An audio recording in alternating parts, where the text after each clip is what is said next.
Welcome to shorthand classes. Shorthand classes में स्वागत है आपका, जहां आपको प्रतिदिन 80 शब्द प्रति मिनट की गति से रोज़ सुबह दैनिक जागरण का और शाम को पत्रिका का डिक्टेशन बोला जाता है। साथियों, अगर यह वीडियो आपको पसंद आए तो इसे लाइक, सब्सक्राइब, शेयर, कमेंट और साथ ही बेल आइकन को दबाना न भूलें। यह डिक्टेशन ठीक 3 सेकंड बाद स्टार्ट होगा। उच्च गति अभ्यास, प्रतिलेखन संख्या 2। Ready, start. सभापति महोदय, प्रतिदिन छोटी मोटी झड़पें होती रहती हैं। हमारी फौजी बड़े उत्साह से उनके मुकाबले में खड़ी हैं। उनके हौसले बहुत ऊंचे हैं, लेकिन हमारी सरकार का भी यह कर्तव्य है कि उनके हौसले को कभी गिरने न दे। उन्हें हर तरह की सुविधा प्रदान की जाए, जिससे उनका आत्मविश्वास बढ़े। मैं मंत्री महोदय से अनुरोध करूंगा कि सरकार अपनी नीतियों के प्रचार का काम ठीक प्रकार से अपनी फौजों से करे, उनको अच्छे हथियार दी।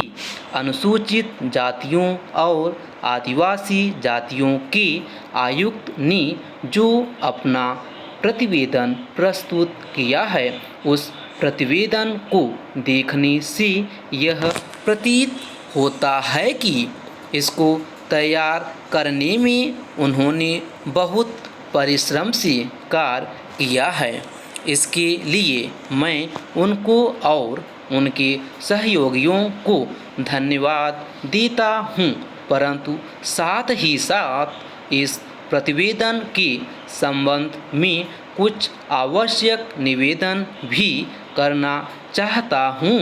पहली बात तो यह है कि इस प्रतिवेदन को देखने से ऐसा प्रतीत होता है कि इन कार्यों के लिए जिस धन का उपयोग होता है वह 3 साधनों से उपलब्ध होता है: केंद्र सरकार द्वारा, राज्य सरकारों द्वारा और कुछ गैर सरकारी संस्थाओं द्वारा।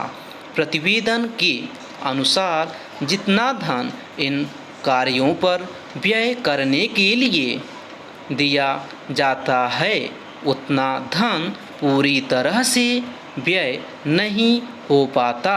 मैं यह नहीं कह सकता कि आवश्यकता से अधिक धन दिया जाता है या कार्यकर्ताओं को वह धन प्राप्त ही नहीं होता, जिसके कारण से वह बिना खर्च हुए बच जाता है। मैं तो यह चाहता हूँ कि जितना धन दिया जाता है उसका पूरा उपयोग हो और आयुक्त को यह न कहना पड़े कि इस कार्य के लिए जितने धन की आवश्यकता थी उतना धन नहीं मिल पाया और विवश होकर हमको उस कार्य को बीच में ही रोकना पड़ा। जहाँ तक राज्य सरकारों का संबंध है, बहुत सी राज्य सरकारें अभी तक इस कार्य में असावधानी से काम ले रही हैं और इस कार्य को अपेक्षा की दृष्टि से देखती हैं। आयुक्त ने इस बात की शिकायत की है कि बहुत सी राज्य सरकारों ने अपने पत्र भेजने के बाद भी अभी तक अपनी रिपोर्ट नहीं भेजी है। मैं चाहता हूं कि सरकार इस तरफ निष्ठापूर्वक ध्यान दे। राज्य सरकारों पर दबाव डाला जाए कि वे इस दायित्व के प्रति सचेत हों और आयुक्त को अपने कार्य में पूरा सहयोग प्रदान करें।